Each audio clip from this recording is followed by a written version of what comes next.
jump right into some movie news. Yeah. We'll get to some small stuff, then we'll get to the two big things I want to talk about this episode. The smallest thing on here is because it's more of a franchise I watched and you watch. The producer for the Transformer franchise has announced that they're making a sequel to Bumblebee, which was a success financially and critically. Okay. And a sequel to The Last Night, which wasn't that successful at either point. Which confuses me a lot because we all thought Bumblebee was the soft reboot of the franchise. Yeah. I think they're just jumping on because the most talked about scenes of the Bumblebee movie are the scenes with Optimus Prime in it. So they just want to give him more movies because he'll be in both regardless. Mm-hmm. I just wanted. So that was just a small bit of news. Another one. Fun little tidbit. The director that was one of the directors for the Gambit movie talked about a little bit about what happened to that movie, Rupert Wyatt. Okay, yeah, he was like one of the first directors, right? Because it's gone through like 5. Yes. Yeah. And I think to the point now where Channing Tatum's going to be the director for the movie. But he just talked about like what happened, and he said it was more or less the financial disaster that was the Fantastic Four reboot that scrapped his Gambit movie anyway. Oh, okay. Because he said he didn't give like storyline wise too much info except for the fact that it's supposed to be set in like the 70s. Mm. But he just said like he had a storyline that had a budget and everything had like ready to go, but then Fantastic Four bombs, so Fox like basically like we're gonna cut the budget on future superhero movies, and so then his idea wasn't basically affordable anymore. When Gambit was first announced, were you excited for it at all? Like, maybe a little bit. Like, did Channing Tatum, was that like? Yeah, I'm okay with that. Yeah, I'm okay with Channing Tatum playing Gambit. I think I was okay with it because he was a pretty, like he said, he was like a big fan of the character. Yeah. So. Yeah, I think that's what you want, right? You want like if someone who knows the social field. Yeah. Yeah, someone that's an advocate, for it. Yeah. But no, like at this point, like I guess I'm sure it probably wasn't gonna end up being good. Yeah. But so just don't do it. No. Give it up. Everyone just has to move on. Yeah. So yeah, that was a nice little thing to see what kind of one person perspective of like what happened to the movie. Yeah. Especially getting the bigger news, which we'll get into later. So we'll probably hear about like what happens to a lot of future cross properties later in the later months. Mm-hmm. Obviously we're gonna do some DC stuff.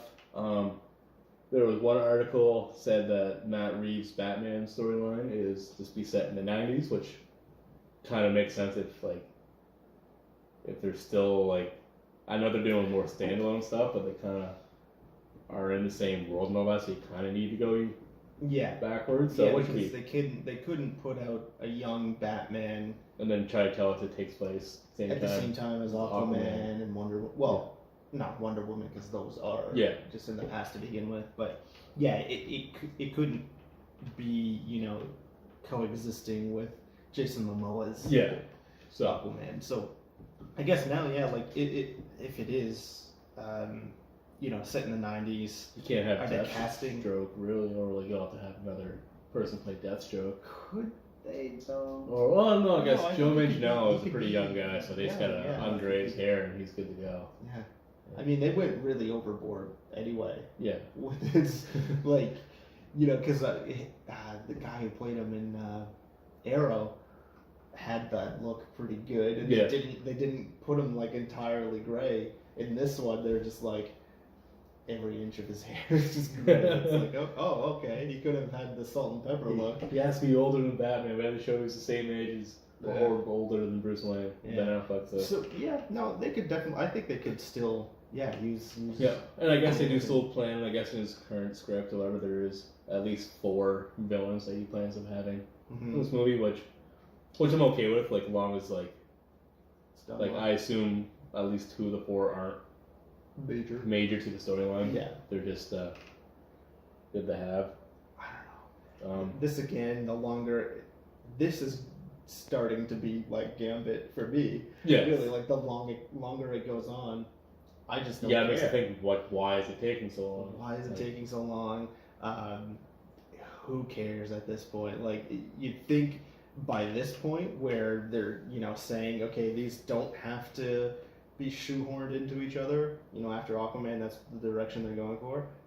Why isn't this making any progress? Like, why aren't we hearing? Why aren't we hearing? It'll be ballsy, but why can't they go?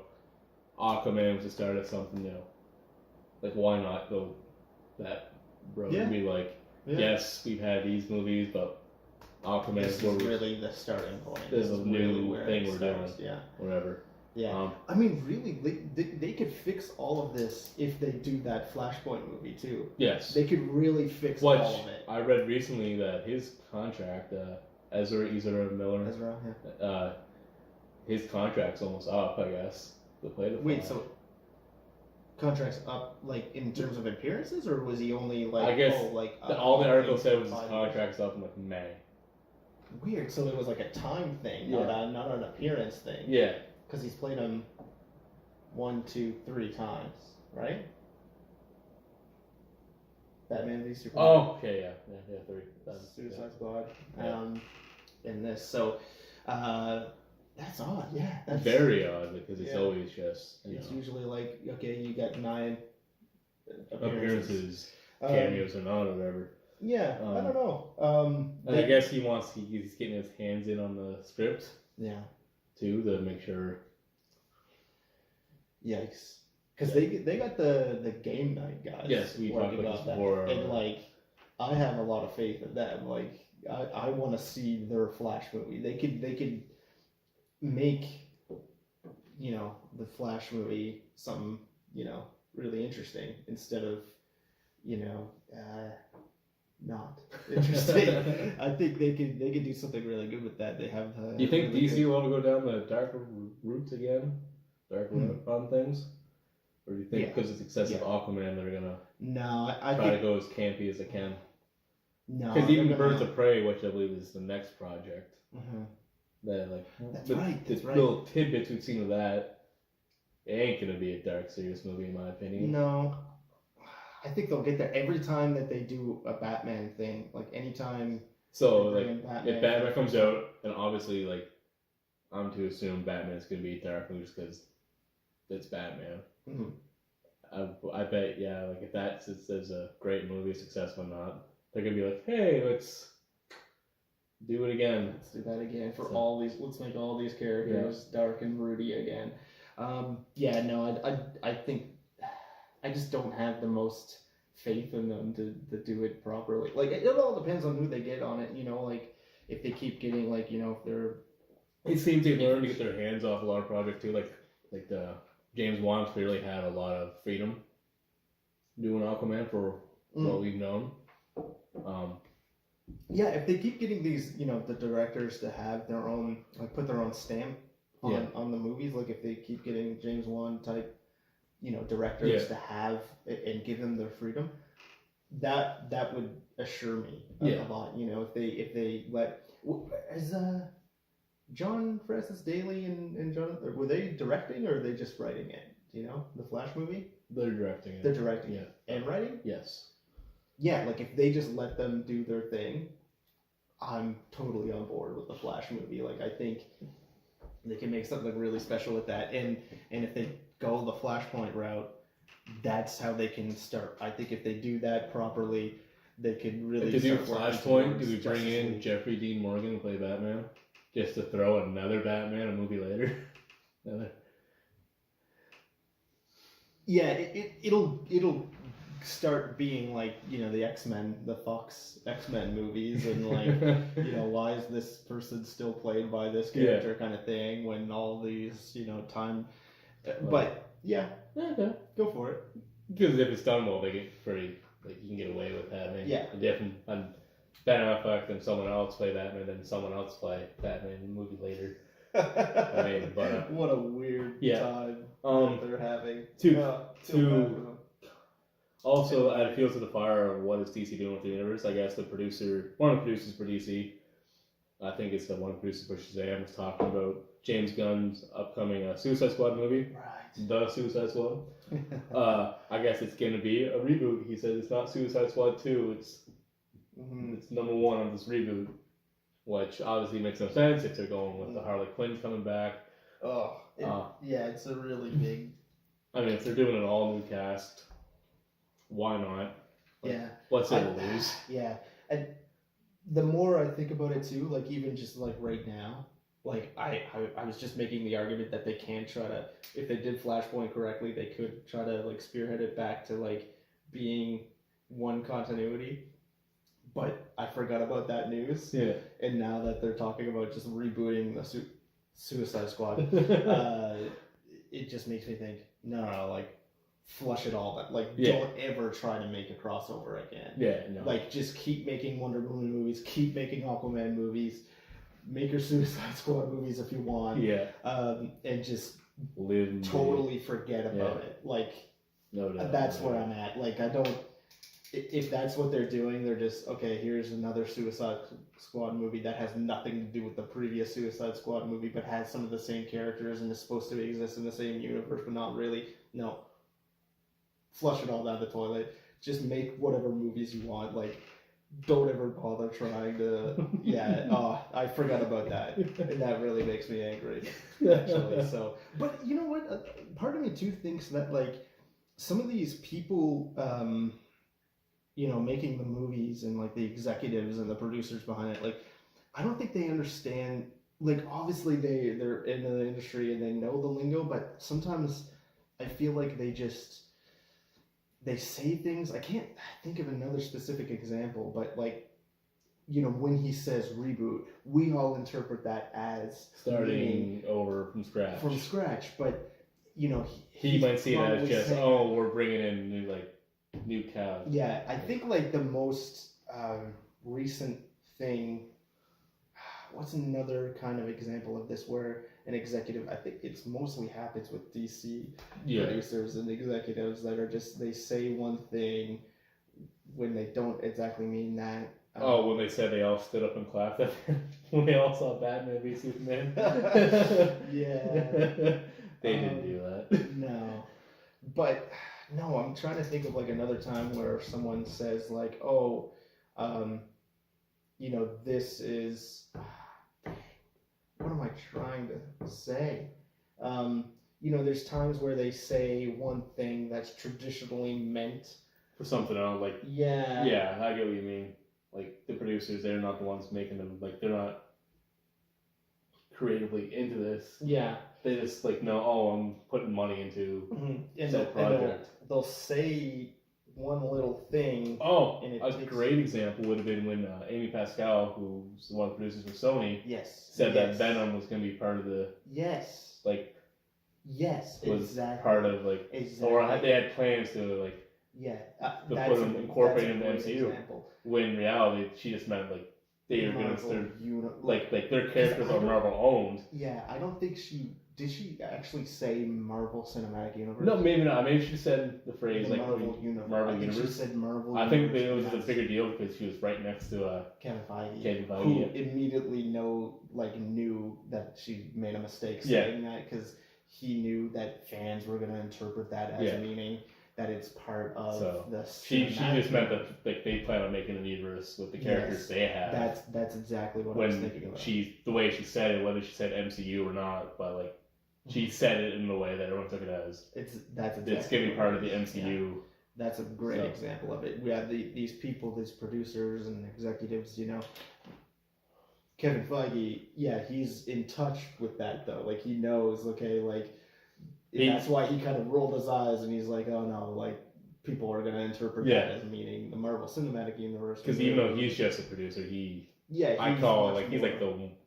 I think he's more hands-on than an everyday producer, where he's literally in charge. He's someone was saying he's